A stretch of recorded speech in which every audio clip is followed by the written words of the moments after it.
Great, great. So how are you Now, this evening? I'm well, thank you. Just a slight moment of technical dysfunction. Yes, yes, we all have it. Believe me, I've been sitting here trying to get myself acquainted with the same technology as well. Yes, but I want to thank you so much for, participating in this interview process. It is, we are very grateful that you're taking the time to do this. And I'm excited to hear what you have for us today. And I just want to let you know, as I said before, is that you have a copy of this recording for yourself, and it will also be archived at the BCC archives. So so this is really, really excellent, excellent opportunity. So just begin, let's dive into it. First of all, Renee, I'd like you to introduce yourself and, for the recording purposes. My name is Renea Bush. Okay, Renee. And Renee, you know that we're working on the Photoville interview project, but I just want to hear a little bit more about your background, your early life experiences that you and your family had to bear, a little bit about your education and childhood, and you can begin anywhere. All right. Now, the background information would begin. I grew up in Sedgwick Houses in the West Bronx, and my parents moved there in the latter 1950s. Mm-hmm. It was a wonderful place to grow up. It had parks for every part of the development. Each building had a park to share with the 7 buildings within. At that time, it would be considered in modern days a gated community because no traffic was able to enter or exit prior to an emergency, which there were very few at that time, to my knowledge, as a child and as I was growing up within that place, in that space. Mm-hmm. It was a lot of fun. It was a beautiful environment. It's a creek full of trees, so you had a lot of greenery and fresh grass that had signs saying "keep off." And sometimes we would do that because that's what it said. We followed rules pretty well. It had a public library on the premises, which was great. So you had access to resources. Once you could write your name, you could go in there and borrow books. They had reading room activities where there would be open sessions for people, families, and children to come in and use the library frequently. It had a community center that was very active at that time with programs running pretty much through all 12 months. Oh, okay. With the time they would not be open that would be during the holiday seasons when the school would close because they were based on the school calendars. Every year you had the same persons more or less running the community center. So as you were growing up and they were growing older, they had a lot of influence on your development and you got to know them professionally, personally. And as time progressed, as growing up there, most of those places, like the Sedgwick Community Center, I worked there. That's where I believe I had my first employment experience, place that I have been growing up in and a place that I frequently attended as a young person after doing my homework for the after school part. But throughout the summer months, was able to be there from the time I think it opened from 9 until 4 or 4:30, Monday through Friday. Okay. So that covers that aspect of that part. The adjacent blocks and the children who lived on all the side streets would come into the Sedgwick houses to play from time to time because it was, like I said, it did have parks and playgrounds in there. Also housed the Highbridge Nursery School, which was open up until about 12 years ago. So it was a privilege and it was a blessing to grow up there. I have a lot of great friends that I still am in touch with from that time and that experience. We got to do a lot of exploring because at that time also, as time was developing in the 60s, they were building a lot of things now in the area. And we got to see different things be built and we could hear the chimes from the High Bridge, the tower right across the bridge that would chime at certain at noon, and probably 4 times throughout the day. All the churches had church bells that chime. So it was a beautiful thing to have that audio experience coming in many different directions, signaling the high point of the day, noon. Yes, yes. I'm sure that that was really exciting back then. And Yes. can you tell me a little bit about your education as well? You know, your path growing up, how it shaped you?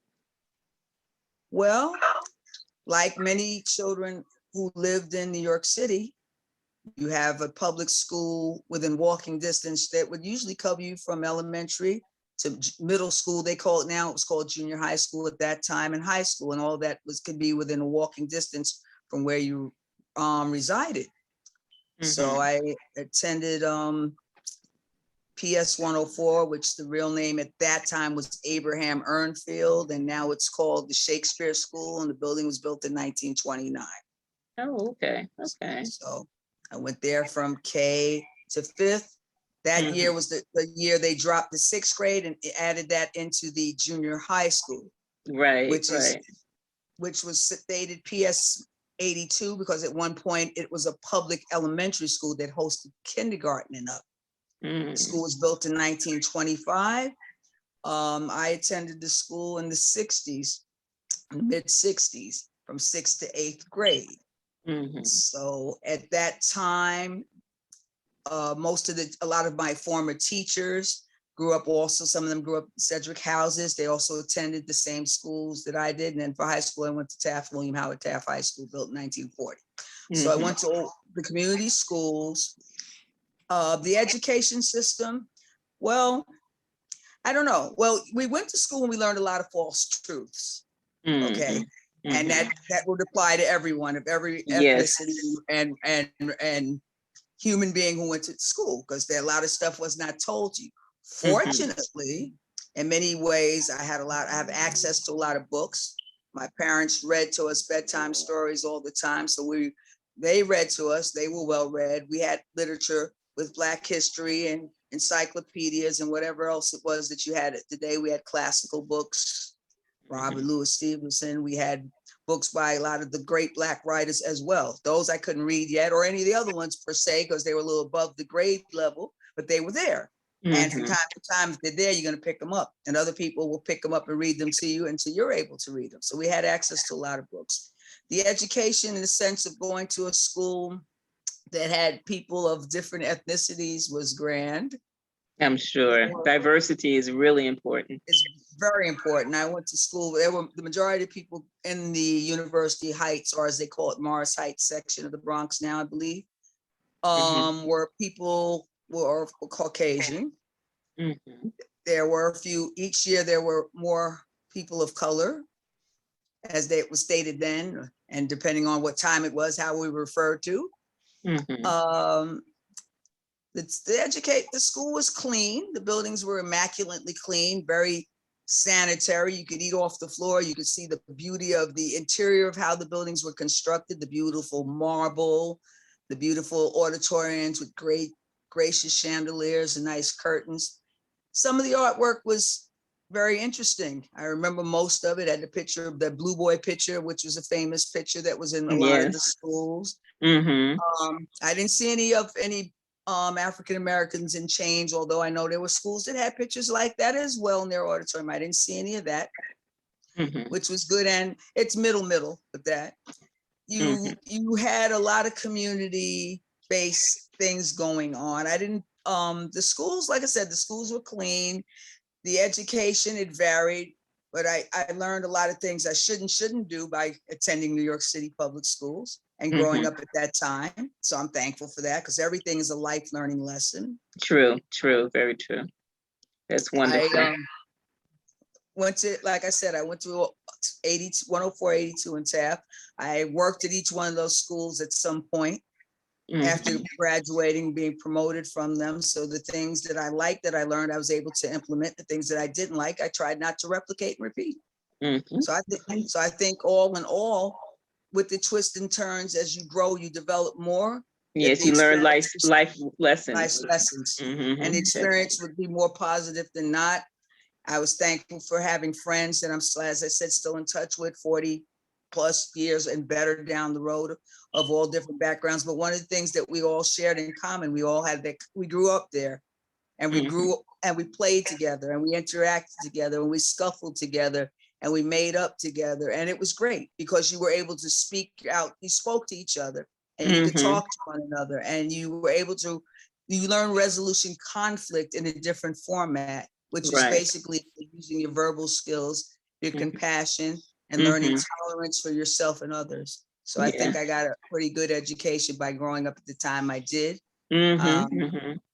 And communication is the key, definitely. Yes, and that's one of the things that we're missing out on very much so. Now also growing up in that neighborhood, Featherbed Lane Presbyterian Church, which is right across the street from Sedgwick Houses. And I attended that church as a child up until my latter teens or about my early 20s. One of the important things about the church was, as all the different religious orders in the community, they were always open to the community. Featherbed Lane Presbyterian Church, the aqueduct runs right underneath there. Yes, yes. And a lot of people, including myself, didn't know. But then as time progressed, I said, okay, there's a bowling alley in the bottom, in the basement of the church. Once in a while, there's water down there. Where did the water come from? Scratching their head. Where is the water coming from? You didn't see gushing streams of water, but you're learning your demographics a little more. So we had water damage there from time to time due to the aqueduct. So whoever decided to build the church on that, they didn't check all their facts and get all that data they needed. But the church is still standing and remnants of the aqueduct are still there too. So that's good. So that was part of that history. You had the churches right on the aqueduct. And if you walk down and make a left and walk through the back streets, cross over and walk down, you're walking on the aqueduct. Interesting, interesting. I just want to know, who were your influential people around you at the time, your influences? My influential people, first off, would be my parents, because those are the people that you start with. Yes, yes. And with both of my parents giving me a lot of information, listening to us when we spoke. As I said, reading to us, we had books and had a lot of different things at our disposal. That was very important. Also going to church and Sunday school, which is definitely very important. And that was part of what we did as well. My parents, my mom went to college. She was a journalism major. Oh, okay. So, yes, so she was very much interested in literature, obviously, by being a journalism major. And I believe all that rubbed off on all of her children, because all of us had done bouts with working in the educational system. We've all done some great writing from time to time. And like I said, our parents, the community at large, because at that time, the It Takes It village, even though it wasn't stated as emphatically as it is now, we lived in a village. We had a 7-building village. And then like I stated, a lot of the teachers that we had, they grew up in the community and lived either in the outskirts of university, in the blocks in Popham and Andrews and Aqueduct and all the different avenues that are off, right, left, and around. They lived there. So they were influences. You saw your peers. I saw a lot of children growing up, doing different activities that, as I was too small, I observed them. So I could say, gee, I could set goals this way. I want to do that. When I get old enough, I'm going to have a varsity sweater like that and accomplish those things, because there was a lot of visual aids through your peers, through your parents, through your church, through scouting, and the various programs that I was exposed to. Yes. In middle school, they had junior high, they had the Parents Association. And I was on committees that I used to go to all the schools in District 9 and represented McCombs Junior High School. Award for it. So I had the privilege of public speaking, being exposed to different schools and the community, meeting different educators at various levels, that eventually, as I was developing and becoming an adolescent and a young adult, I got to work under these people and got to know these people and got personal letters of recommendations for these people that helped me in my future. So I would say my family, the church, and the community was very strong in my development. These are your And key influences, definitely. key influences, and I'm very thankful for it. And the opportunities, like I said, that it presented, barriers that could be broken at the time, learning to play different games so you can interact and talk, learning to play chess and checkers and backgammon, bumper Mhm. pool, ping pong, board games, Yes. regular billiards, all those type of things. A dance festival every summer that we competed with all the schools in District 9.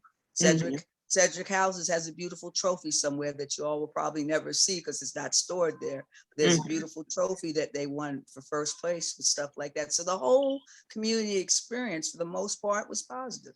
Yes, that's good. That's good. So, what is your role in the community now, as far as from your point of view? What is your role? Well, my role and my responsibility as someone who's grown up and now growing older in the community is to always share the positive things, and we can see some of the negative things, and try to figure out how to implement the positive things and get them reinstated. To mentor to younger persons when I have the opportunity, which I usually get that privilege either at work or in the community. Every day something will come up that'll give me an opportunity to point something out to someone about the community, about the history of the community. So I feel my role is, by being a member of University Heights Presbyterian Church, Bronx Presbyterian Churches, is to let people know the power of God, the power of your community. Take Mhm. time to sit down and smell the green. It's raining. Seasonal rain brings a different scent. To look at the Mhm. trees, to acknowledge the sounds that you hear, so that you can Yes. feel your way around your community with your eyes closed. To embrace the beautiful things that are still present. The trees are, most of them, a lot of them are over 100 years old and better. A lot of Mhm. them are still there. That's something to be grateful for. Look at the Yes. architectural structure of the building, showing young people that, teaching young people in the various programs that I've worked in for, directed, how to play these games, so that helps them to develop an attention span, to learn how to interact with their peers and socialize, how to Mhm. have a conversation. So I feel my role has always pretty much been the same: to be a good listener and observer, and to share what I know. Mhm. Wonderful, wonderful. And it's so important. Nature plays a very important part, in the community. Definitely Yes. does. Can you describe some of the other community issues that people are going through today, that they're facing, that you've observed? Well, well, let's see. There's been urban blight over the various decades. The Bronx burned down, it got rebuilt up. Mm-hmm. Regentrification, it's always been an issue at every decade, because whereas I said a lot of positive things, but as you got to see more of you, you saw less of other, and then you saw less of certain yous according to what they were able to do as well. So that's an Mm-hmm. issue. The Yes. changing of the guard, so to speak. I think Mm-hmm. that's a big change, a big issue, because everyone needs to live like kings and queens. We all deserve that. It's Yes. never should be, no one should fear anything other than the fear itself. And we should Mm-hmm. work together for the common good. Because if there's Yes. something you like, you have to work on keeping it. What I don't like now is the area is not as maintained as well. And as it is becoming upwardly mobile again, they're trying to figure out directions of who is going to stay and who's not going to be there. So I don't Yes. like that at all. Right. You have a community center, but it's not giving as much as it did before. And I don't think the youth is interested in being in it, because the Mm-hmm. times that I'm there, I'm not there as frequently as I was, but I come in and out often enough and still am in touch with a lot of people. Most of the people who are, let's say, 40, 50, 60 and up, they're still talking about what went on then, which doesn't seem to take place now. They still do run a basketball tournament during the summer. They do Mm-hmm. have a version of, they have Sedgwick Day, but a lot of the persons there are, that it's a different flavor, a different vibe. It's not as Yes. safe as it used to be. Right, Where right. There have been, quite a few incidences, unfortunately, as I shared with you before. This is my area, so Sedgwick houses, unfortunately, have experienced some some negative incidences.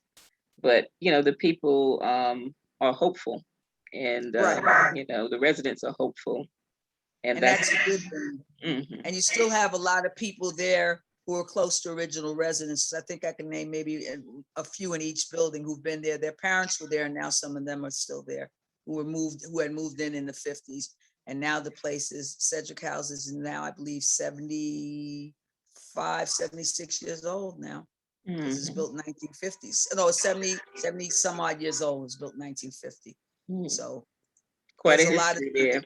A lot of it's quite a history. history there. And well, like I said, the things that are not so strong, there's people who have hope, but people have to have courage because there's so much going on that you're not free to move about the way that you might have been able to years ago. You have to be much more mindful and aware of your surroundings and circumstances. True. Where they had the 24-hour security then, and per se, you didn't need it possibly then as much as you do need now. And hopefully the tenants patrol and the tenants community-based organizations are strengthened by the community leaders who come and go. So those are things that concern me. But the demographics of the area are still the same. You can still walk down the steps on Undercliff and walk down some more and be by the High Bridge. And you take that walk, and you still have that park that was right. a mystery that's been cleaned up, the Sedgwick Walkway. You have all that. So there's a lot of positive things in there to do at the right times of day. And with people learning the history of the area, things can be brought back to hope again, because it's just a matter of time. Yes. And a different set of persons will inhabit it. And hopefully they'll see something that will spark their curiosity, touch their soul, so that they can too learn and share what they've learned with other people as well. Yes, and talking about history, what drew you to be part of the Friends of Aqueduct? Well, I could walk out of where I reside now. I could look at the former New York University Bronx Community College campus. I can look out the vantage point of my window and see the University Heights Presbyterian Church, which was formed by the New York University campus college. The first president of the college was the first minister of the church. So those two, and the important thing of church and school, because years ago, a church would be a school for 6 days of the week, and on Sunday it would be a church. And how they work together to support things. So with me having that, and I can walk down the aqueduct to Morton Place and down Featherbed Lane to where I started, and walk up the aqueduct towards Fordham to Kingsbridge and further on, because I had the privilege and been blessed to walk through it for many years. So it's very important to me, because each time I go through, I look for something from when I was a child and look to see what's still there as what's there now and what can yet to come there. Right. That's important to me. And it's the community that I live in. And that's why it's important. And it's bittersweet, because, you watch things go down and you watch certain things come up, but some of the things that went up should have never went up. And some of the things that have been taken down should have never came down. They constantly, I've seen the Aqueduct Walk and the parks be renovated at least maybe 5 times or better in my lifetime. From the time that I eased my way up there in junior high school, wasn't supposed to be over there, but eased my way down and stood in front of the building that I reside in and was like in awe of how beautiful it was.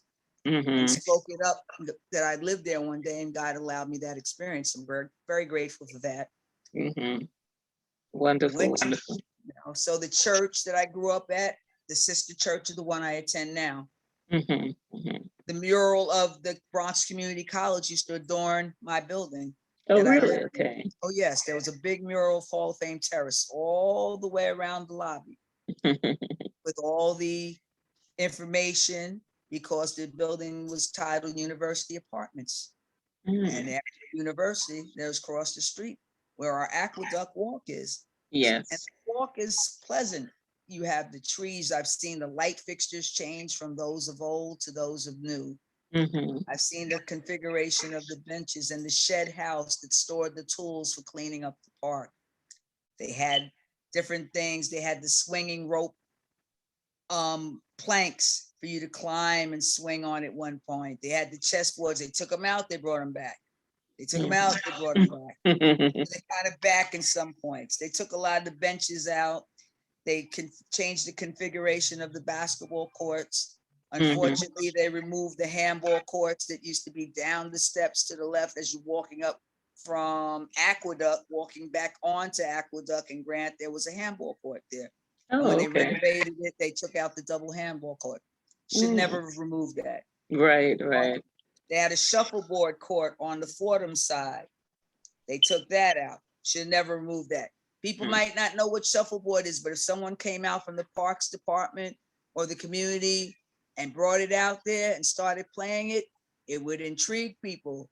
They'd want to learn because competition is still in everyone when they have the chance to humbly, fairly, and not violently. So they took that away. So that's an issue for me. I mean, like I said, I see so many things that are great because the walks, the peace that you can get from the walks. Yes, the peace of mind, the beauty of the surrounding areas. Yes, it enlightens you. It helps you to feel good. And people from other areas are constantly walking through there to find out what it's all about. Schools, I've seen people from schools in other states. And I've been walking around in the area and I'd see people and I say, can I help you? What is it you might be looking for? Oh, we're looking for the aqueduct. I said, well, you're on it. It's right across the street. Would you like me to walk with you and I'll be able to show you different things? I've done that in my lifetime. There has the plaque there to tell you what year it was built and how it started and that it's a major water supply. And it was very good. So those are the things that I feel are important about the neighborhood. You know, you can close your eyes and tell where you are. Amidst some of the things that are going on, you can still feel a sense of hope and purpose. Yes, and hope for the future, definitely. Most definitely, because it's there. As long as it's there, even though there's parts of it, like the fence that divides it on 176th Street, that's kind of has vines and trees and other stuff attaching it together, but it's there. The iron doors are still there. They can be cleaned up. One day that part might be opened up again for people to walk through. Community projects, through the Boys and Girls Club that used to be the Hebrew Institute of University Heights. It still has its Stars of David up above. And that's why it has to be a youth program, because youth and education is the future. Yes, it is. No matter all the things that went on over the decades, it was a drug rehab place. It did everything, but it was always about the development and helping people for the time that it was present. And that's why that building never got turned down, because it always had a presence. It served as when there was a school strike in the 60s. And it was a beacon in a lot of ways. Because you were allowed to go in the synagogue to go to school. And that's major. So once again, that gave me an opportunity to visit another part of my community across from the aqueduct to see what it was like then. And then years later to work there as well, when it became the Boys and Girls Club. Wonderful, wonderful. Renee, how would you characterize the impact of all this work? Would you just sum it up as a calling, or how would you characterize it? Well, the gifts that are given to me by God, so they have to be a calling. So, and I can only take credit as being used as a vessel to do what I do. Yes. Like I said, I romped through there and played. I've spoken in various occasions through different times, and I think it's a calling, because you have to be concerned about where you live. And that's how and through the teaching and through the various things that I experienced, the arts and the projects and the museums and all the things I got to do as a child that I still, some of them are interested in as an adult, it gives me the opportunity to share. And when you close your eyes, your information goes with you.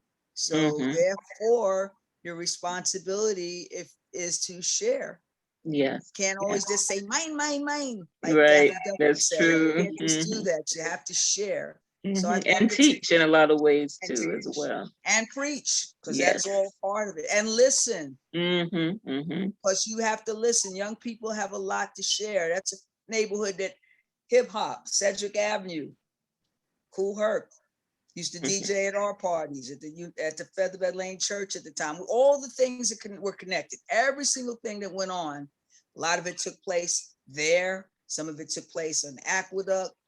Some of it took place with different organizations that rode through. They had different gangs at different times. They had their billboards posted on some of the buildings. One of them that we had gotten permission to do a mural on, it's on 183rd and University.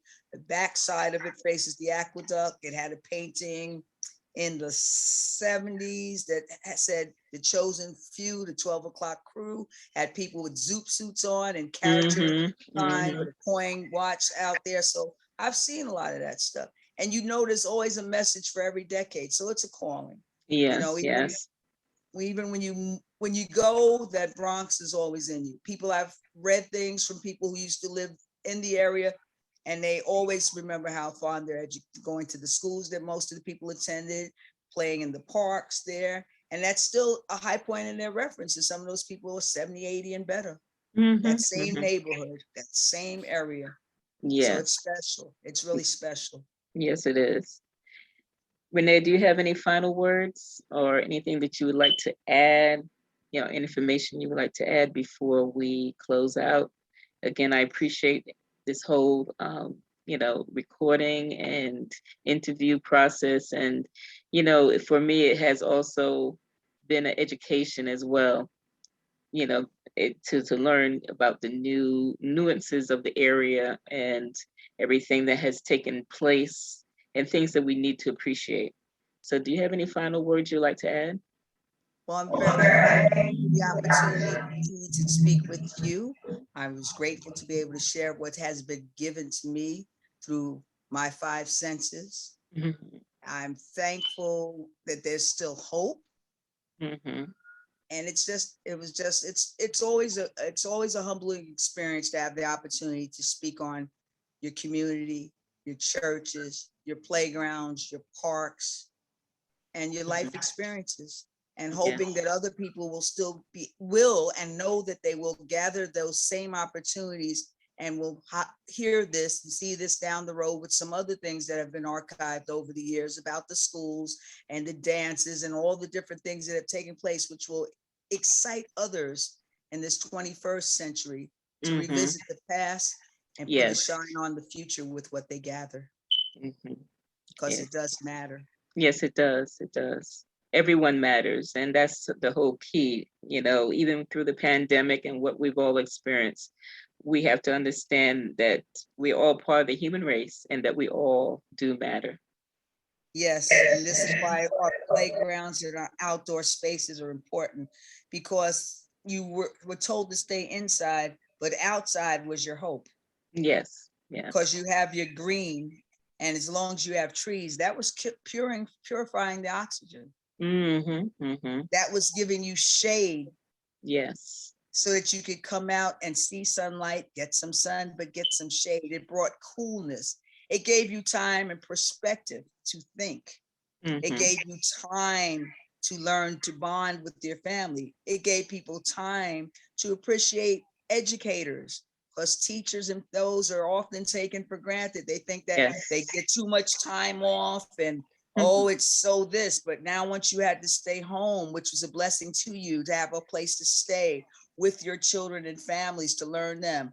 Or if you didn't have a place to stay, you had a park that you could shelter in and hunker down in. You had a park, or you had the cleanest subways you had ever seen since they were put there in the late 1900s. And they became a shelter and a haven for people who didn't have, but that was provided for them during that time to let them know how important it is to keep that clean and to build within these infrastructures and parks and things so people will have the resources and things they need. So that's the thankfulness I have from everything. I'm just grateful for it and to be here to have this opportunity to speak with you, and I thank you.